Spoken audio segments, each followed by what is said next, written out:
Bien, vamos a hablar en este vídeo sobre energía libre y sobre sistemas de producción de gas oxídrico. Habíamos hablado en vídeos anteriores del sistema de Bot Boys y en esta ocasión vamos a explicar el desarrollo de otros sistemas. Como sabéis, en los años 80, el científico norteamericano Stanley Meyer desarrolló un coche que se propulsaba única y exclusivamente con el gas oxídrico procedente del agua. Este dispositivo iba a ser fabricado en masa, pero desafortunadamente, días antes de que Stanley Meyer firmase el contrato, murió en extrañas circunstancias. Todo parece indicar que fue envenenado. Por lo tanto, al final su patente no se pudo distribuir de manera masiva ni se pudo comercializar. Afortunadamente, su patente sigue colgada en Internet y ha habido otros inventores que han retomado el trabajo de Stanley Meyer y han desarrollado este mismo dispositivo. Estos inventores, además, han decidido entregar todo ese conocimiento de manera gratuita para que todo aquel que quiera replicarlo pueda hacerlo. Las patentes de Stanley Meyer se pueden consultar si alguien lo desea, ya que están disponibles en Internet. Sin embargo, lo que han hecho estos dos inventores ha sido simplificarlas para que su desarrollo sea todavía más fácil. Y además, las han optimizado. Han hecho algunos pequeños cambios en los materiales con los que se fabrica y también en el sistema eléctrico que implementa la corriente pulsada que hace la producción de gas. Estos dos inventores son Dave Lawton y Ravi Raju, de los cuales han colgado varios vídeos en Internet donde se puede observar sus celdas funcionando. Lo que estamos viendo ahora mismo es la celda de Dave Lawton, que consiguió grandes cantidades de gas oxídrico con pequeñas cantidades de corriente eléctrica. Después, el ingeniero Rave retomó el trabajo de Dave Lawton y le hizo unos pequeños cambios.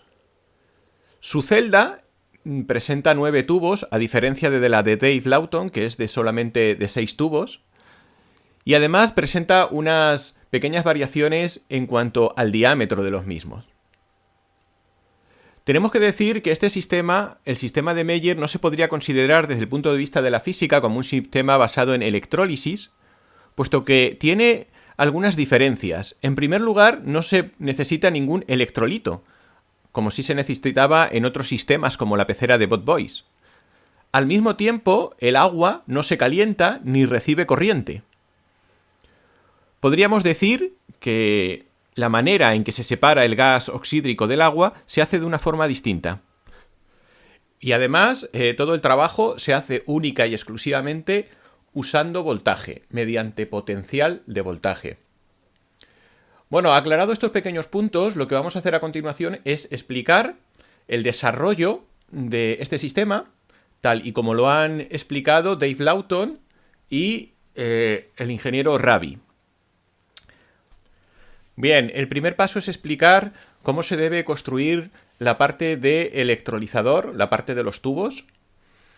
Y para ello hay que utilizar tubos de acero inoxidable, que es el material que usó Stanley Meyer y que después utilizó el ingeniero Ravi, con una pequeña diferencia. Stanley Meyer usó acero 304 y Ravi usó acero 316L.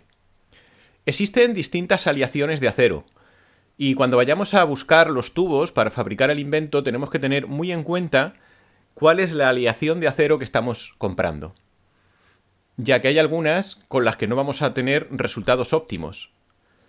Entonces, en resumidas cuentas, tenemos que entender que el acero más óptimo para desarrollar este dispositivo es el 316L y también tenemos que tener en cuenta que no debe estar soldado e intentar que los tubos sean completamente compactos. Cualquier alteración en el material puede producir grandes variaciones en la capacidad de gas que se produce. Vamos a enumerar los aceros que son posibles utilizar y vamos a descartar todos los demás. En primer lugar, el 316L. En segundo lugar, Si no encontramos ese, podemos usar el 316.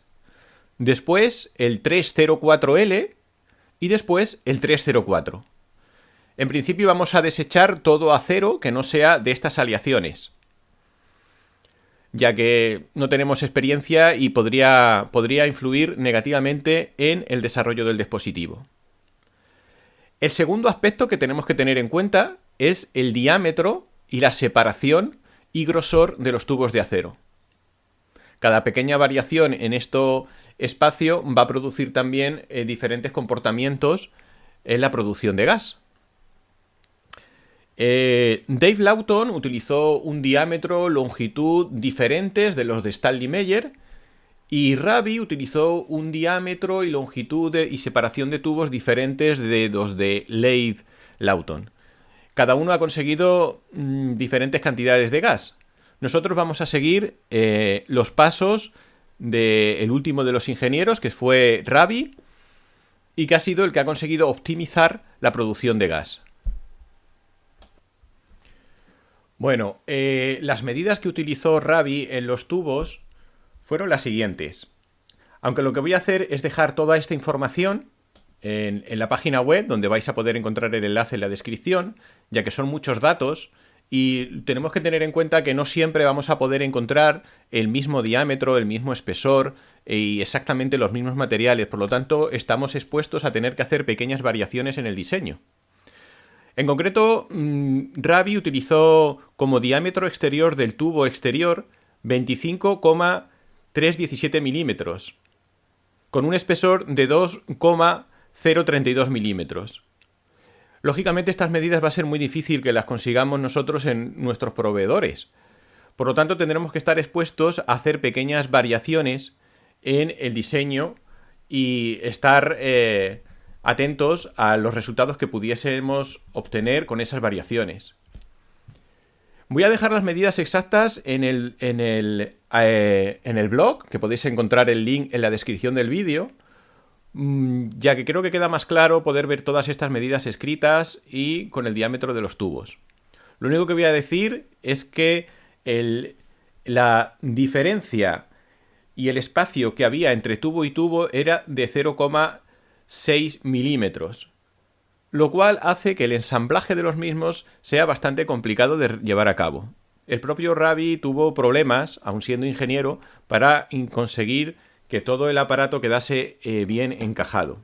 Y aquí es donde vamos a tener que utilizar nuestra imaginación y pericia para conseguir que los tubos queden perfectamente concéntricos.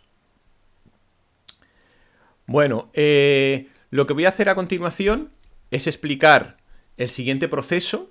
Es decir, una vez que tengamos los tubos del acero adecuado, del diámetro adecuado y del espesor adecuado, el siguiente proceso que se debe llevar a cabo es el acondicionamiento de los tubos. Es un proceso relativamente largo y complicado, pero, como dice Rabi, extremadamente necesario para que el invento funcione.